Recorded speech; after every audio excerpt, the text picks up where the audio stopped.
Right. So, welcome everyone. Those of you who could join us to the Haverhill Stormwater Improvements Community Meeting. My name is Elaine Hendricks. I assist with communications for stormwater projects, including this one, and I work at the Pittsburgh Water and Sewer Authority. You want to go, Ryan? Yeah, my name is Brian Quinn. I'm also with Pittsburgh Water and Sewer Authority as the project manager. Hi everyone, Aaron Birdie here with Upstream Pittsburgh. I'm a watershed programs coordinator. So happy to be here. I'm Leslie Santolo with Upstream Pittsburgh, and I'm their commute organizer. And I'm Barton Kirk. I'm an ecological engineer with Ethos Collaborative. We're an engineering a consultant firm based here in Larimer, or the east end of Pittsburgh. And we are a consultant on this project and part of the design team.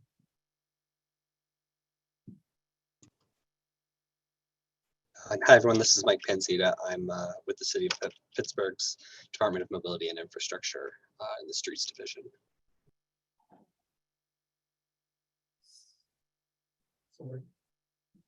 I'm going to start before we get into the project details, just to have a common background on stormwater management in Pittsburgh. So this will just be a couple slides and then we'll get into the project. When I'm talking about stormwater management, I'm talking about three ideas. The need for stormwater management revolves around decreasing flooding, whether that's overland flooding or basement backup flooding. We're also talking about reducing water pollution into rivers and streams. And we're also talking about improving the performance of the publicly owned sewer system. And to understand from our challenges that we face today, we need to recognize that our sewers were built over a long period of time, 150 years. First sewers went on the ground in Pittsburgh in the mid-1800s. And by 1908, 25% of our sewer system had already been built. Since 1908, though, our cities continued to develop with more impervious surfaces. And those impervious surfaces, like parking lots, buildings, roads, those all contribute more stormwater volume during a rainfall than it did before the city was developed. And then we also recognize that over the last several decades, there's just been more total rainfall in the Pittsburgh area and more intense rainfalls, more thunderstorms. So when we combine those factors, we kind of understand the need for stormwater management and the need to prioritize improvements. And I'll just briefly describe the impact of stormwater on our sewer system. So during a dry weather day where there's no rainfall, all the sewage is getting directly within the sewer system and conveyed to the wastewater treatment plant at Alcosan. But when there's a wet weather day with rainfall, the sewer pipes aren't large enough to convey all the stormwater that enters the sewer system. So there have to be points where it overflows along the river at multiple locations along the Allegheny, Menominee Hill, and Ohio. And those overflows can get triggered dozens of times in a typical year, and they contribute billions of gallons of untreated sewage into our rivers and streams. During these weather events, the intense rainfall can also contribute to basement backup flooding. So that is just a brief overview of the stormwater management problem. PwC is stepping up to help develop improvements to our sewer and stormwater infrastructure. We're working in partnership with Alcosan, with city departments, and also the neighborhood community organizations and residents to identify and prioritize stormwater solutions. When we're talking about stormwater projects, we're talking about trying to recreate a portion of the more natural slowing down of stormwater with pervious surfaces. So tonight we're going to talk about a rain garden project that is during a rainfall, it's collecting that stormwater and keeping it from entering our sewer system during the rain and helping to mitigate some of the impacts that stormwater has in our city. So with that, I'm going to transfer over and hand the baton off to Barton, who's going to go over our project progress. Yeah. Yeah. Keep getting down. Whatever you're talking about. If you don't mind, just.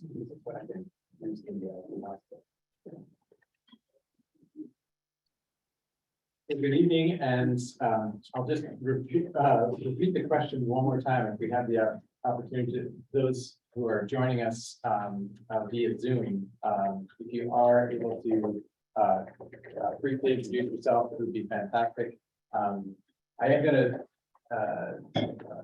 go over the projects, give a little bit of background. If you've already had that history, we can zoom right through that. But I'm going to, for now, assuming this is the first time that you've had a chance to find out about this project, and so I'll go through some of that background to start.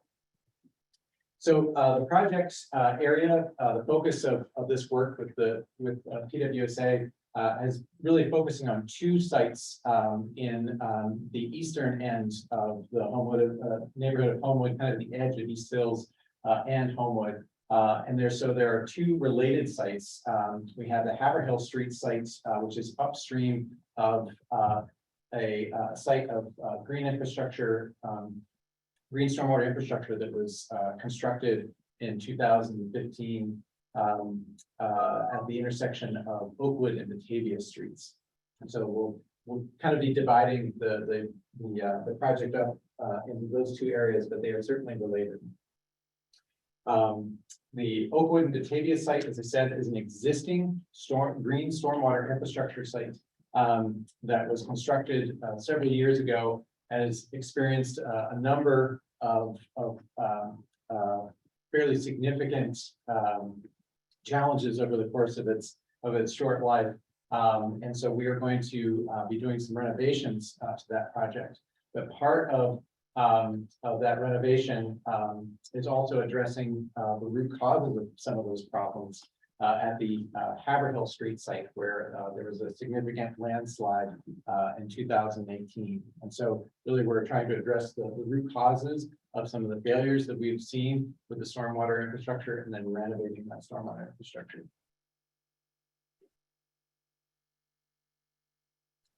I'm glad that we have some of our previous partners. This project was actually not developed by the Green Infrastructure Project was not developed by the Pittsburgh Water and Sewer Authority. They were a partner in it.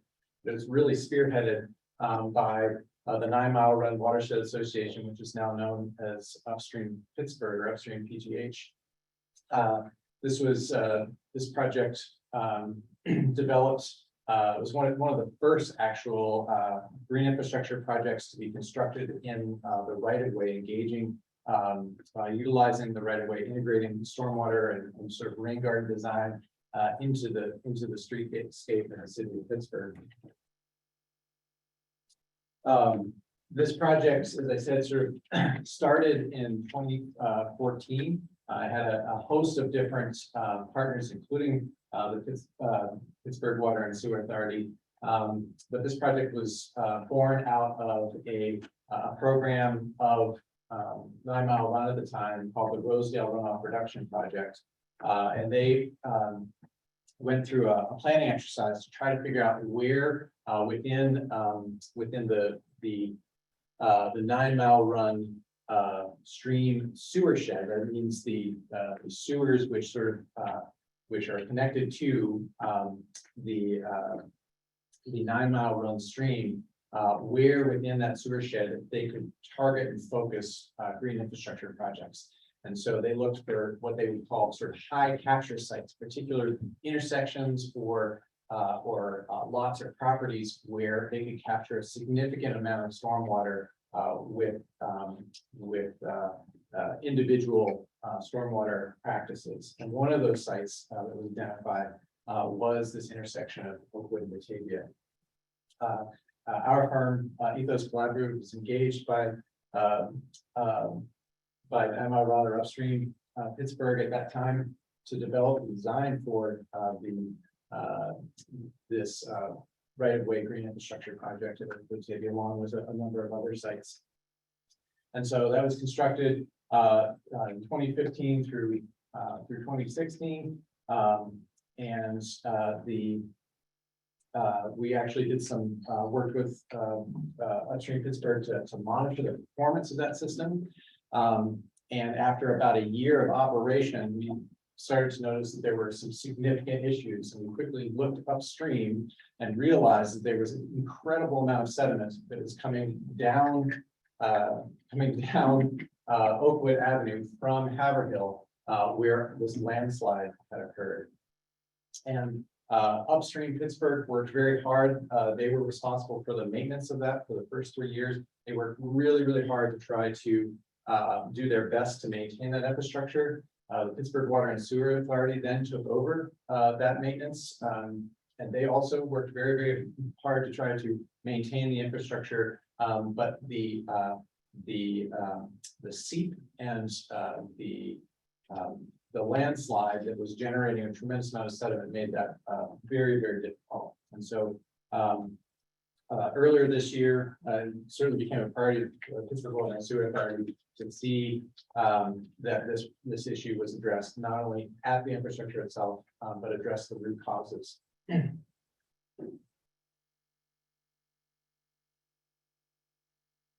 So just a quick overview of the green infrastructure that is at the Oakwood and Batavia site. It consists of a combination of what we sort of call stormwater planters, or right-of-way stormwater planters, or stormwater pump outs that actually help to the curb bumps out into the street and allows water to be captured along the edge of the curb and infiltrated into the water below, or infiltrated into the soil below. But it also consists of stormwater chambers. So first the water is captured by the stormwater pump outs, and then as those pump outs fill up, the water drains down into subsurface stormwater chambers, and this is actually the chambers that are installed on the opposite side of Oakwood Batavia in order to capture a significant volume of water at this location.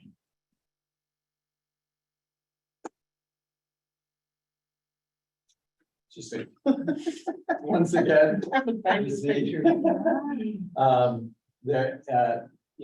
there are often many objectives that go into the creation of stormwater infrastructure, particularly when it's integrated into the right of way.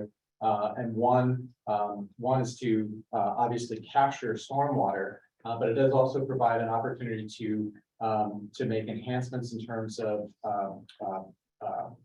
both pedestrian improvements, because we're engaging the right of way, we're engaging crosswalks, sidewalks, etc., as well as a chance to provide beautification enhancements. So when green infrastructure is installed and is maintained properly, it is able to provide an enhanced visual aesthetic in the urban right of way. But of course, when we have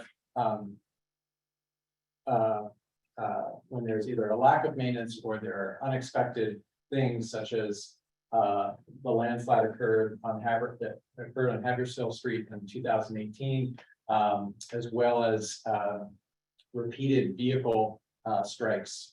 We had a number of issues with vehicles driving into the stormwater pump outs, damaging both the infrastructure, both the stormwater infrastructure, as well as the monitoring infrastructure, trees, etc. All of these added up to take their toll on the local Batavia stormwater system. So kind of looking at how this story is played out in the landscape from a bird's eye view. This is kind of the story of the current existing conditions of the site. You see up here, we have Haverhill streets. It's a dead end streets that drains down to Oakwood streets, and Oakwood drains down to, we have a stormwater pump out along Oakwood and a stormwater pump out along Batavia, and sort of this larger drainage area all drains to the central point. A couple of the issues that we've observed: this is where the landslide occurred in 2018. And I mentioned this, but I probably didn't focus on it enough. One of the root causes of that landslide we have identified as groundwater seeps that cause the soil to saturate and destabilize. And so there's a number of existing hillside seeps that emanate from this hillside, drain down Haverhill Street, and carry that sediment to the bump outs on Oakwood. In addition to that, it has also eroded the pavement on Haverhill Street. The Haverhill is in very poor repair at this point because of that continuous flow of water, as well as freezing results from that. We also identified an oil and debris issue on Batavia Street. There are a number of commercial businesses along both Bennett and Batavia that contribute a considerable amount of oil and grease that has also impacted the stormwater pump outs. So all of these are factors that have gone into the design projects that we have taken on. So we presented preliminary design back in July, and we presented something similar, and I want to focus on what has changed between now and the last time, and really it's been a refinement of that design. There hasn't been a remarkable difference, but some of the differences that have and refinements that have happened since then that I want to point out. Probably the biggest of those is our strategy for addressing the stabilizing the landslide. Previously, we had presented a substantial rock buttress that basically extended rock up this hillside. We have now been able to greatly reduce the amount of rock that is required to support and stabilize that slope, and I'll get into a little bit of those details in a minute. But the area you see here in green, so sort of the grayish color along the bottom here, grayish brown, that is where we are proposing a rock seep blanket to one, stabilize the steep hillside above the road, but also to help to drain those seeps off of the hillside and keep them out of the roadway. But then above that rock buttress and slope stabilization, we're actually able to do a soil embankment, a compacted soil embankment that we will be able to plant extensively in order to restabilize and revegetate that slope. So it presents a very different aesthetic for one, but it also provides additional benefits from in terms of habitat and tree canopy to the neighborhood. We also have refined the geometry of the road itself and shrunk. We've actually narrowed the roadway somewhat and provided a more uniform width along Haverhill. Part of that has been to really focus on making sure that the roadway is sustainable and remains stable over the course of its life. We noted, working with our geotechnical engineer, that there's definitely erosion that is happening, or sort of a slumping of the hillside along the bottom edge of Haverhill Street. And so to the extent that we were able to move and shift the paving and to the uphill side has helped to sustain, create a more sustainable roadway along there. We also have, as part of that, shifted and extended the guardrail. So the guardrail is now continuous along Haverhill, except for the area in front of the existing houses. And that has shifted away from the hillside edge. One of the other things that has been added here, as we've taken the opportunity to do some sewer improvements as well. evaluation of the sewer that runs along Haverhill, identified a couple of areas where there were significant cracking or damage to the sewer. So we're taking those opportunities to repair and make those upgrades while we're going through the process of updating the roadway, as well as adding a manhole at the junction and over.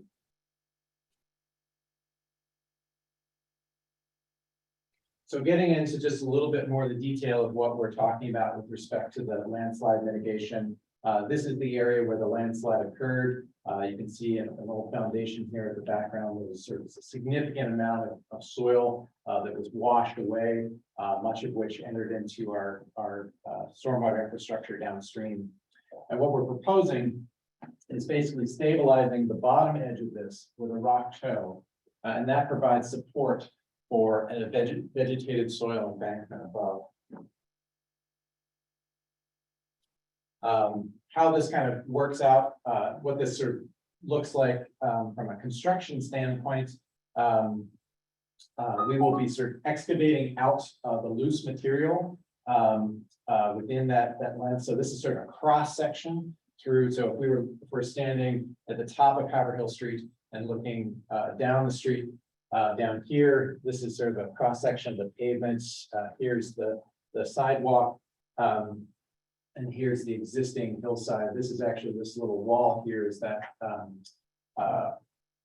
existing retaining wall that we saw. So we're gonna remove some material and then construct this rock toe at the bottom. This provides sort of the foundation for building back a stable slope above that.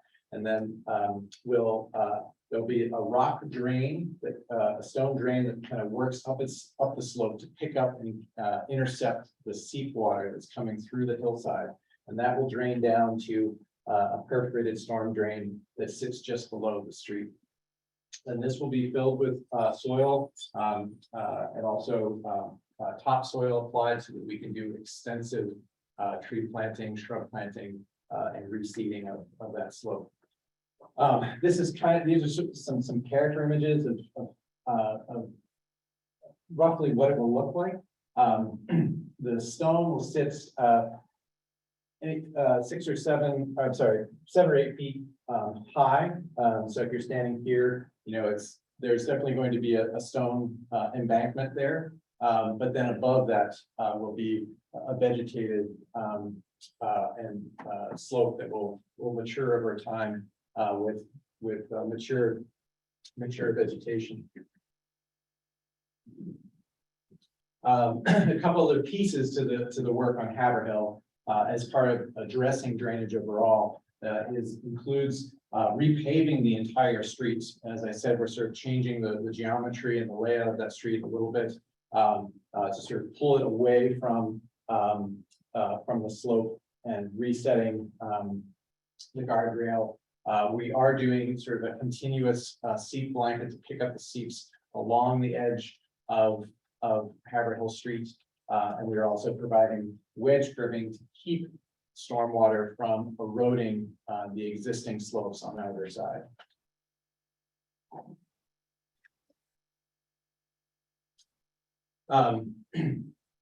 So in terms of the species that are proposed, the plant palette that we're using for this is based on city code guidelines for steep slope stabilization. So in terms of the density, which we have to include both canopy trees, understory trees, shrubs, and evergreens. And it is going to be an extensive, a very intensive planting as required by the city.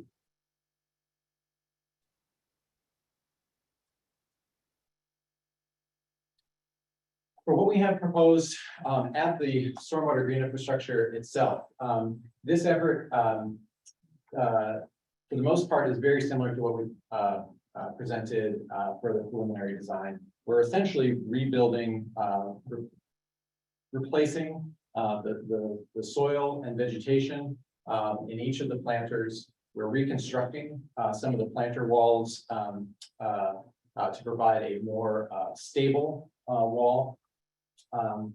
And the sort of I would say the most critical change for the stormwater infrastructure at Oakwood Batavia is a redesign of the four bays to increase their ability to capture sediment as well as oils and greases and ease of maintenance. And that's really been kind of the focus of our efforts there. One of the things that we got, the feedback that we got from the Pittsburgh Water Sewer Authority's operations team, who has been working at this site for a number of years now, has been frustrations with not only the frequency that they have to maintain, but also the function of the filter weirs that are in place there. So one of the things that we've looked at as alternatives that are able to effectively capture sediment, but also allow ensure high flow draining or reliable draining of the sediment four bays, and also had the ability to capture oils and greases. So what we've introduced new since 30% is a new filter material that is specifically designed for providing high flow rates as well as high filtering flow rates, as well as being able to remove oils and greases specifically, and to be easily removed and replaced.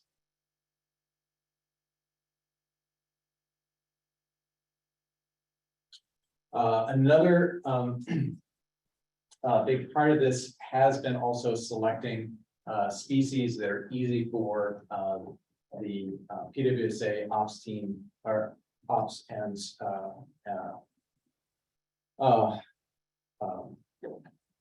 maintenance contractors to be able to maintain. So part of that has been looking at not only their salt tolerance and their tolerance to oils and greases and hydrocarbons, but also their stature and how big they get, whether they're growing out into the right of way. And so we have revised the planting palette to match the city. The city has a new stormwater specific plant palette. So we've selected plant species specifically from that palette to work with this site. Also, this would be a combination of grasses, perennials, and street trees.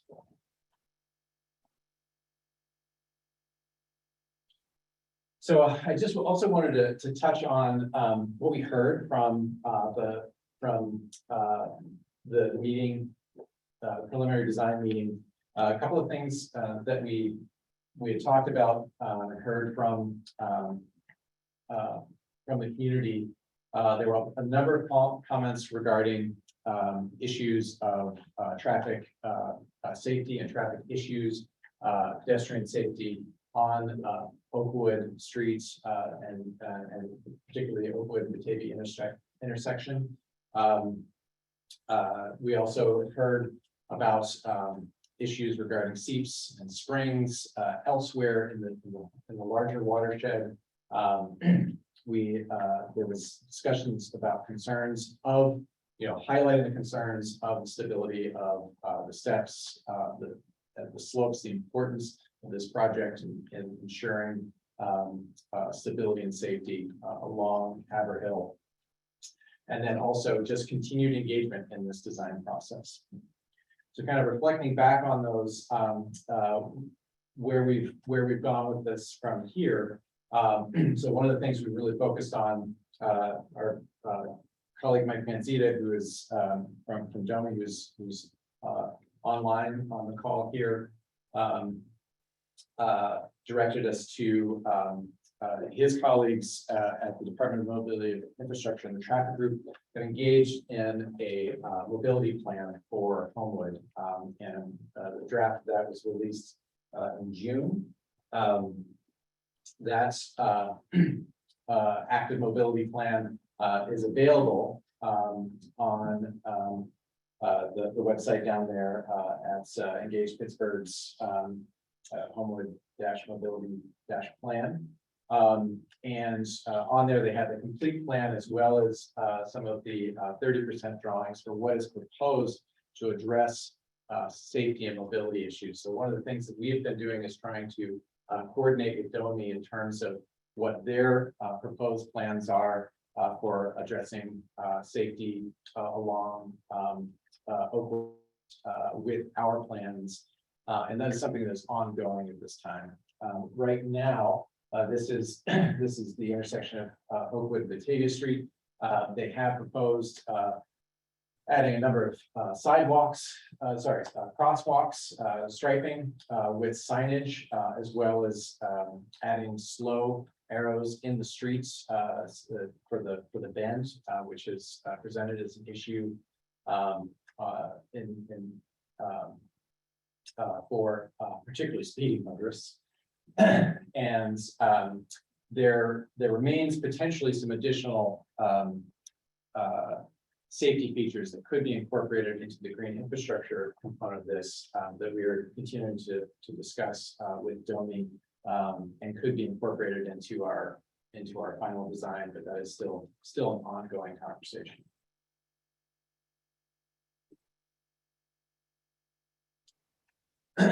So overall, the project outcomes are the same as what we presented in preliminary design.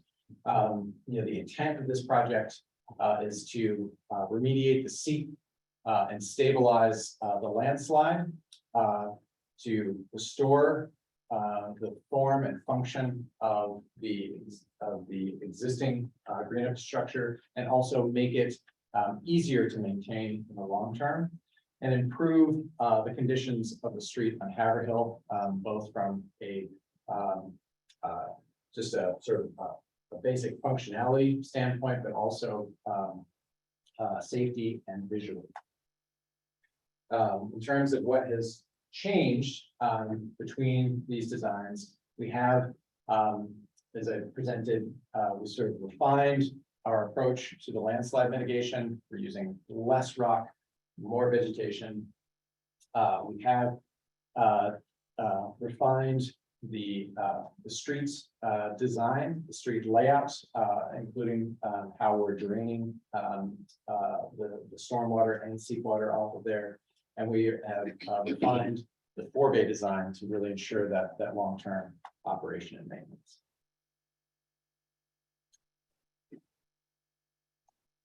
Where do we go from here? We will continue through 90% design and final construction documents, which will be complete in January. From there, the Pittsburgh Water and Sewer Authority will issue a bid for the work at both the Haverhill site and Oakwood Batavia together. One thing I meant to talk about when we were in the plan view is also we are also coordinating with the utility companies that outside of PWSA that have utilities within Haverhill Street. That includes People's Gas and Wilkinsburg and Joint Water Authority. It is at this time, there is definitely the possibility that they may take this opportunity to replace at least the gas line and service lines to the residents on Haverhill, and take advantage of the fact that we're repaving the street to replace their aging gas lines. That's something that's still under coordination. We will confirm whether or not that does happen or not. Come on, that's no fun. We tear up new pavements and do it. We're You're trying. really taking all the fun out of it. We're trying and we're doing our best. We're doing our best. Yeah. You know, they wait until you put new pavement down. I'm looking at my house. They got my water line marked and the girls' water line marked next door. They just paved the street. What? Yeah. Well, we're trying to. I'm sorry. I'm sorry. No, I know. We all do. We all stand there and shake our heads. And like, how does this happen? But Peoples, is very grateful of this opportunity and they're doing what they can to take advantage of it. So, hopefully that will work out, but they would be targeting, if they are able to, get it into their budget, they would be planning it for, in spring of 2023. Prior to construction, so bid would happen in March. Prior to the start of construction, PwC will hold another community meeting to go over the details of that construction process, the timing, and particularly the maintenance and protection of traffic. So the temporary construction traffic rerouting that will occur. In general, we are looking at periods of closures, particularly the sidewalk and stairs above and below Haverhill streets. There will be periods of closure of Haverhill. Fortunately, there are only 3 residences on Haverhill at this time. And so the contractor is going to have to work closely with those residents to make sure that they have access when they need it. But it is a very narrow street, so it's just a simple, that in order to get the equipment in there to construct it, there will be delays, there will be some inconveniences there, but they will work with the residents to maintain access. And there is also going to be for the work at Oakwood and Batavia. There will be lane closures there with flaggers to allow for that work to occur. And thank you, Ryan, for adding that. The schedule is also potentially subject to change. We still have a number of design issues that need to be resolved over the course of the next couple of months. And so this is our projected schedule, but there's always the opportunity for changes. And I suspect that those changes would be shared via the project website. I don't know if there are other avenues by which schedule changes might be shared. Yeah, usually my first stop for schedule change is the website, when we're in this kind of design phase. If construction is delayed, but then of course also we have an email list for that, and that's my second stop. Sometimes when it's like construction is delayed, if we're at this time and construction is delayed by a month, I might not send an email because we'll have a community meeting coming up. But once we get towards construction, I'm definitely sending emails, sometimes postcards, to trying to communicate to people as much as possible, robocalls, let them know when it's coming. And that segues into final slides here. Primary project contacts are Ryan and Elaine. Design questions for Ryan Quinn at PwC, and general questions to Elaine Hicks. Do we have questions from the audience? Which audience? Online or in person? All of the above. I have one. How often are the filters checked and changed? That is, so generally speaking, they would be checked monthly. Change would be based on their performance and whether or not they are visibly clogged, and it'll be a visual inspection of the filter material and whether or not it needs to be replaced. How does road salt affect these filters? That is a good question. I do not know, but I would You'll ask. I will ask. They are intended for capturing stormwater runoff specifically, so I would imagine. I don't know for sure, and we should ask. It's a good question. I imagine that the material is inert enough that salt is not going to it will be effective at trapping any solid salt. And any dissolved salt will just simply pass through. The apartment building that faces Oakwood, back in faces Haverhill. How does that affect construction? So that's, thank you for bringing that up. So that is actually one of the things I wanted to notice change. So one of the things we did change as part of this project is we are no longer touching the sidewalk. So we are repaving everything up to the sidewalk. We are removing the sections of sidewalk that have slumped and fallen. But essentially the guardrail will come up to the edge of the sidewalk, but the section of sidewalk that is immediately in front of those apartment buildings will stay in place. As far as access to those, They're not lived in. they're not lived in. They're right not now. lived in. I wasn't worried about Okay. access to them. I was concerned about more so the back end, how Yeah. you all were going to work around the back end.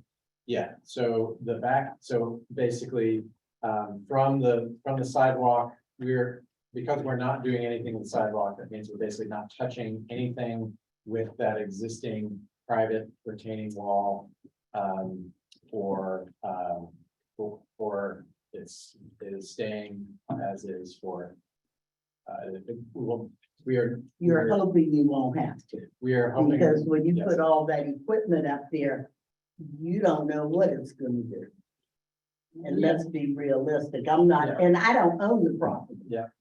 I'm just throwing it out there as one of your unknowns. Yes, yes. And so we have done, we have done, borings, into, into the soil, at, within, 20-25 feet of there. So we have a pretty good picture of what the soil profile and bedrock looks like. So, our geotechnical engineer has decades of experience working on these kinds of projects, has evaluated the conditions there and feels confident that this solution will work and for stabilizing the hillside, as well as that there is no need for us to provide stabilization on the downside slope because of the bedrock, the position of the bedrock that is there. That being said, Mother Nature does her own thing. yes, but the other thing that we're doing, so one of the things that has contributed to sort of some decay of that, that retaining wall has been both stormwater and seep water draining across the seep and down through and we are mitigating that. So we're gonna be able to sort of stop to that process so that at least it won't result in sort of further degradation of that block retaining wall.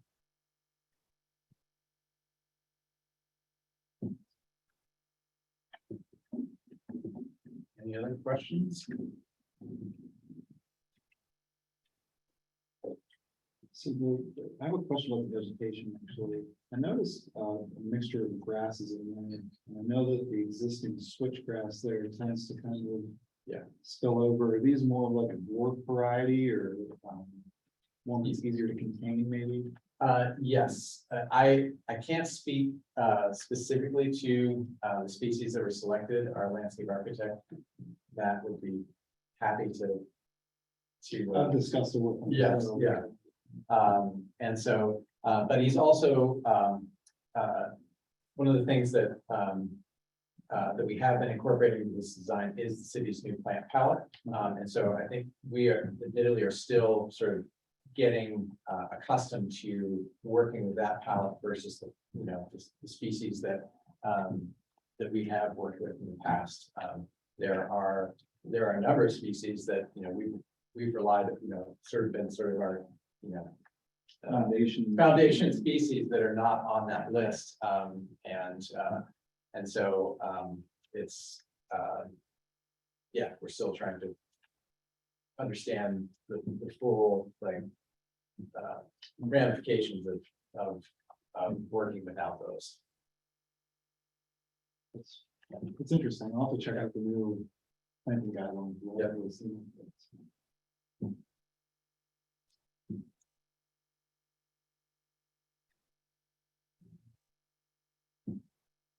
Yeah, people online. We do have, I believe, one. Yeah, And Mike. and Mike. And actually, I guess, Mike, not to put you on the spot, but, is there anything that you want to share about, the,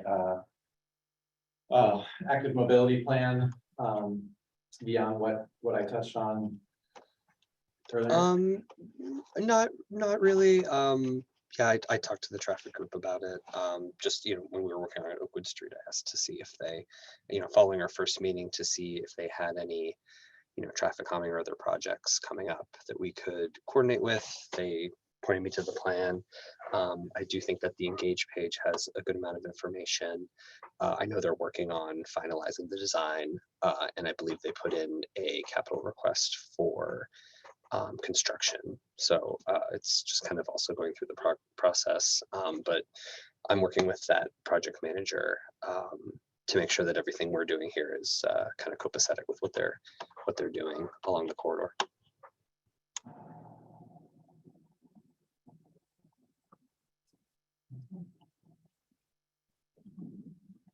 Since there's not that many people online, I'm gonna throw some other stuff out there while you all are here.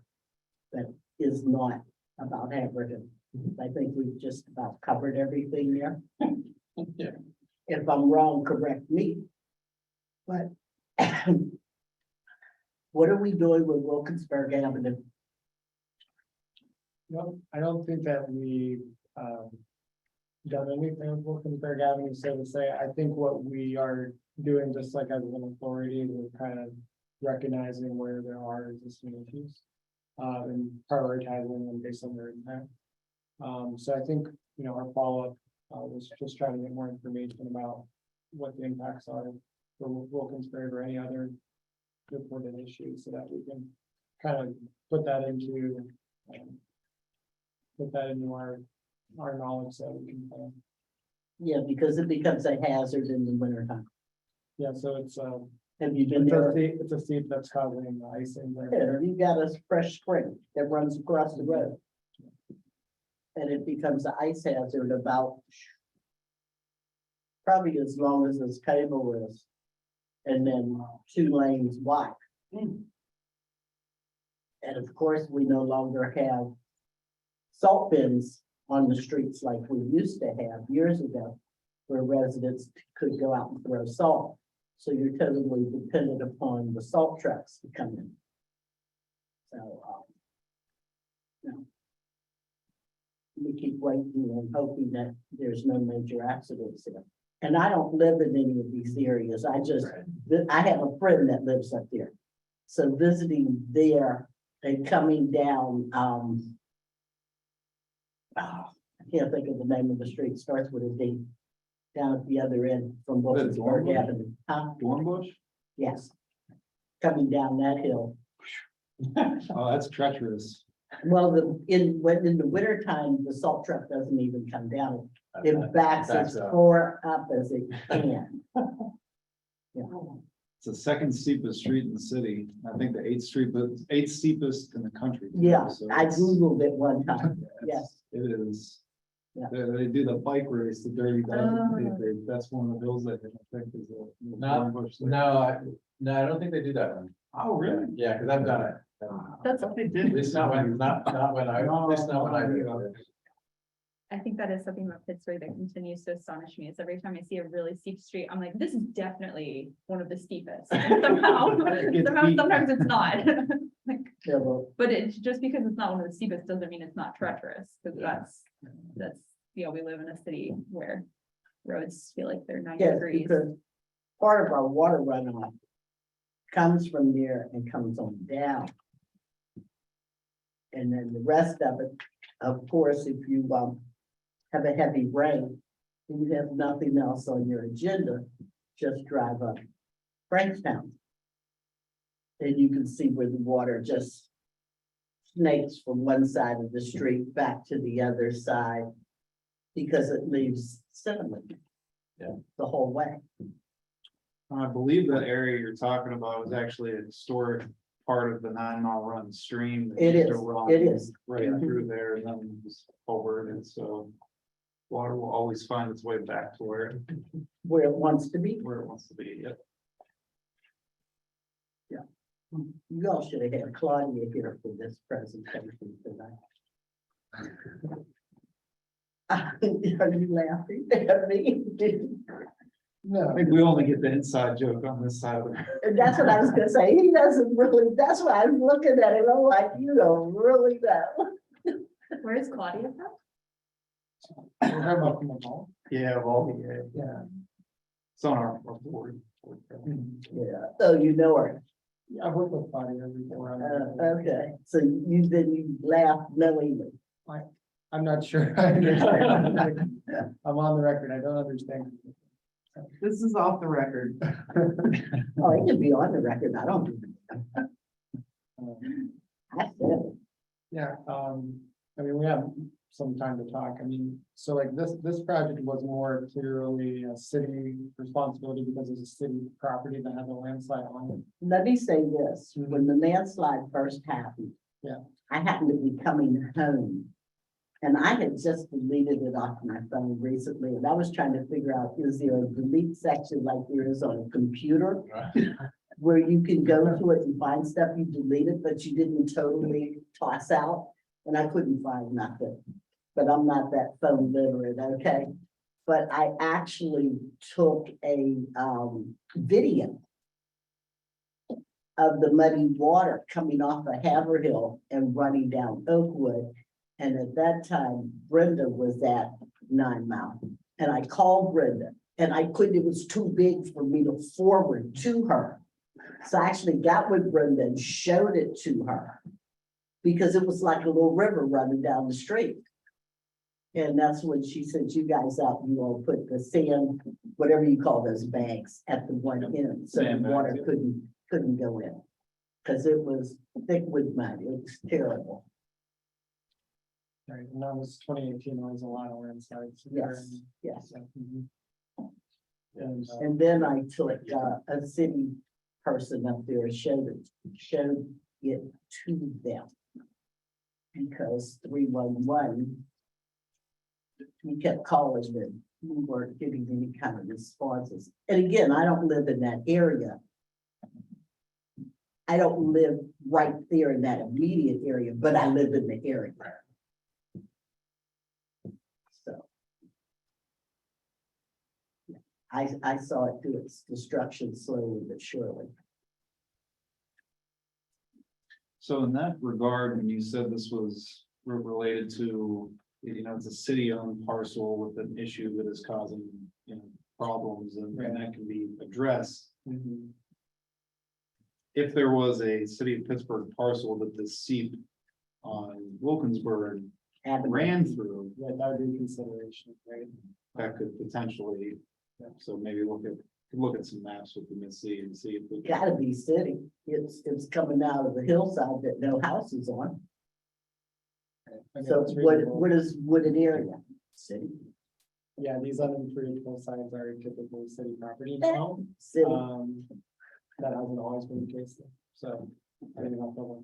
Yeah, it's not a house that's been torn down. It's wooded area. Yeah, so, yeah, and then we consider the public safety impacts. And then, there's not just one or two of these. There's The lots. city went out there and did something. They tried to redirect the water. We know Mother Nature doesn't let you redirect it so long if you don't do.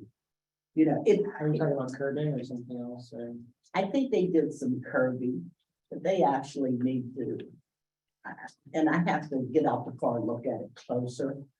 But my thought process, call me, and I'm not an engineer. Didn't take that test.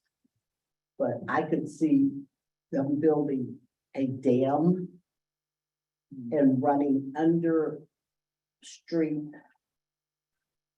piping to take the water under the road. Mhm. Because that's the only way you're gonna get a spring, because you don't stop a spring.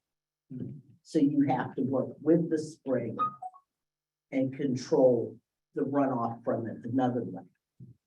So to me would be digging something that retained the water and then ran it off underneath the road into the sewer. Right. One of the discussions we had about this project on Haverhill was that sometimes the groundwater seeps are coming out over time at different locations. So you might see those seep come out during a particular season at one location or another. Like on Haverhill, we try to create a continuous improvement so that we're not, kicking ourselves in a couple years that we didn't account for. Right. For that part. Right. That makes sense.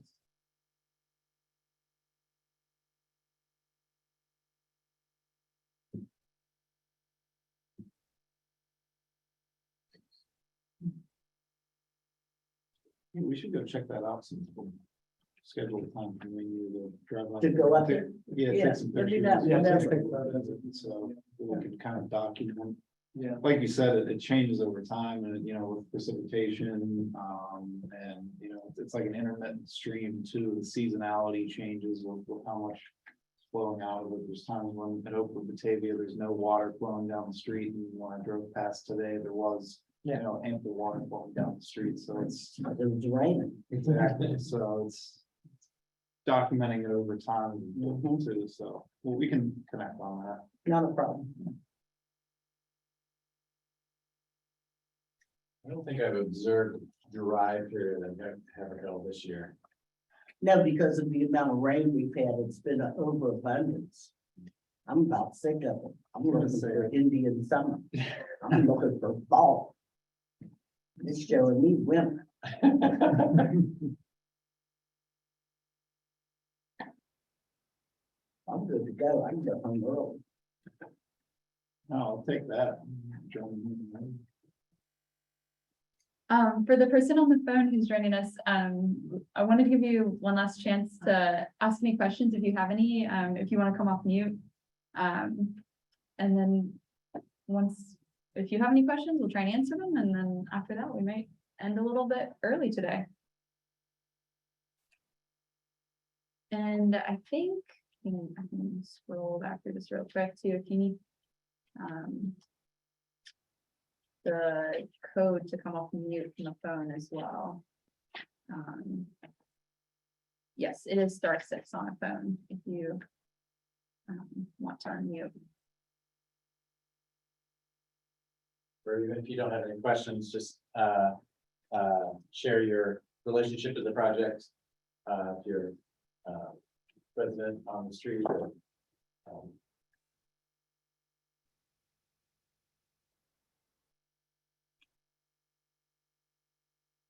just an interested party.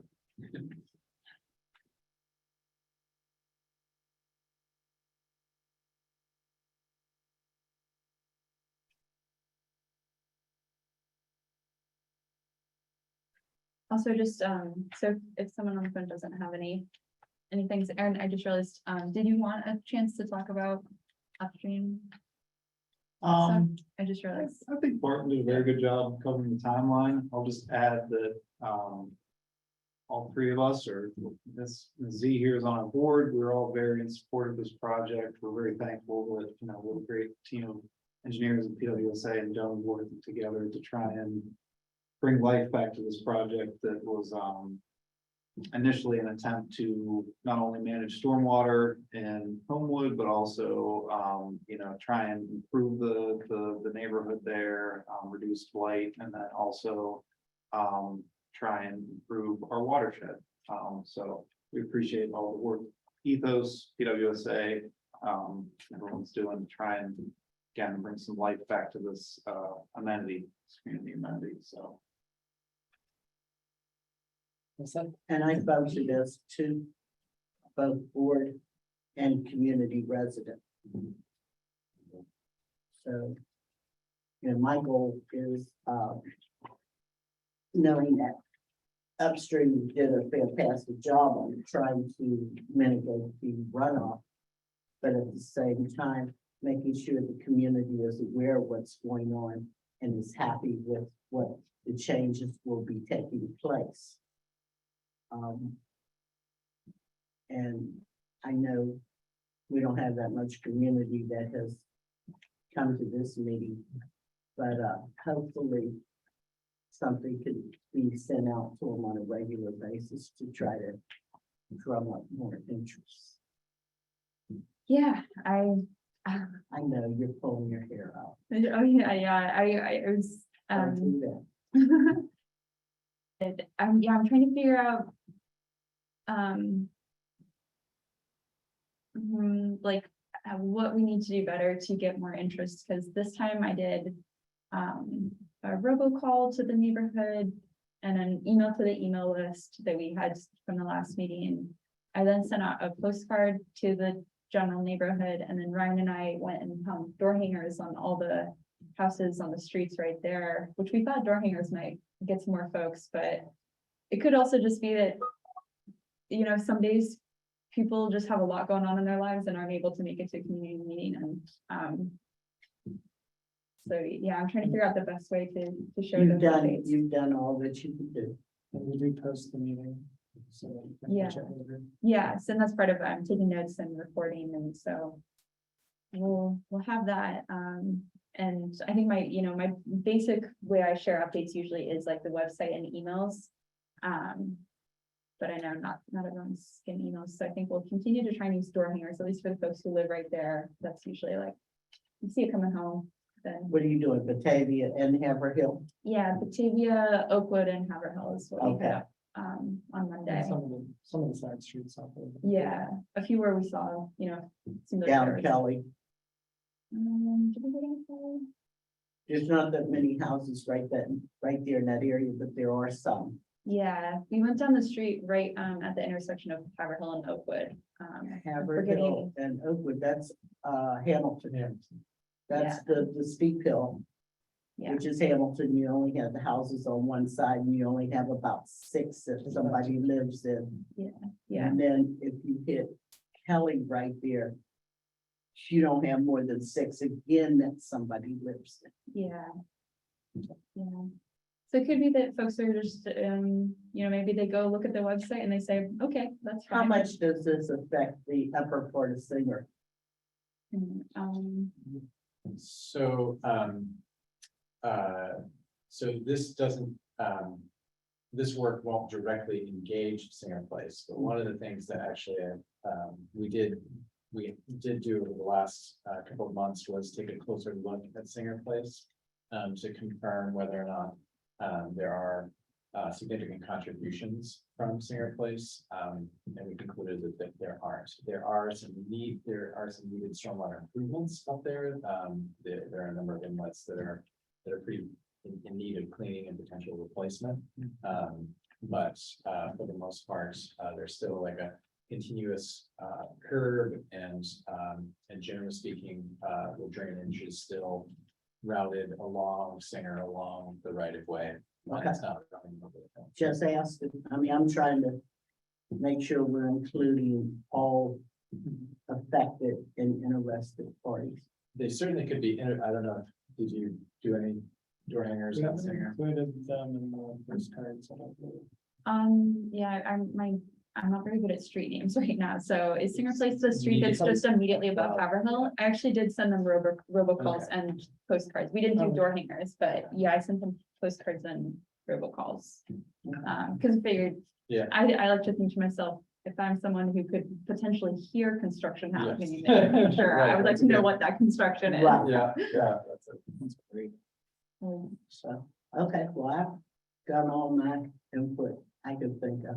We had a great turnout at the first meeting too from the residents, so Yeah. maybe that's part of it I too, think is a lot of the interested parties were engaged and, Now we know. and, So, and we're definitely focused on following up with the resident that's kind of just right next to the city property. Right. So that's something that will be continuous as we go. Is that the person that can't get in and out?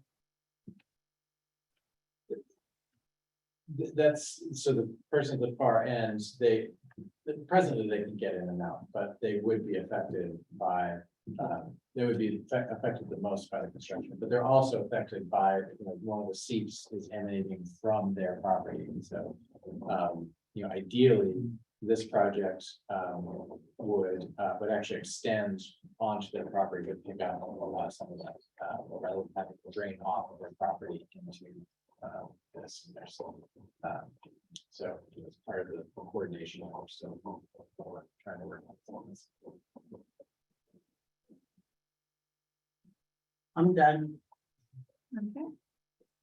Oh. Cookie time. I did that already. It's food time. I've had dessert, now I need dinner. I like your style, dessert first. Yeah. All right, thank you all on the phone and Mike on online. We're gonna end the meeting now. Thank you for joining us, and I'll post the presentation slides, notes, and recording to the webpage, and also send out a follow-up email when those are out. Thank you all. Take care. Have a good rest of your night.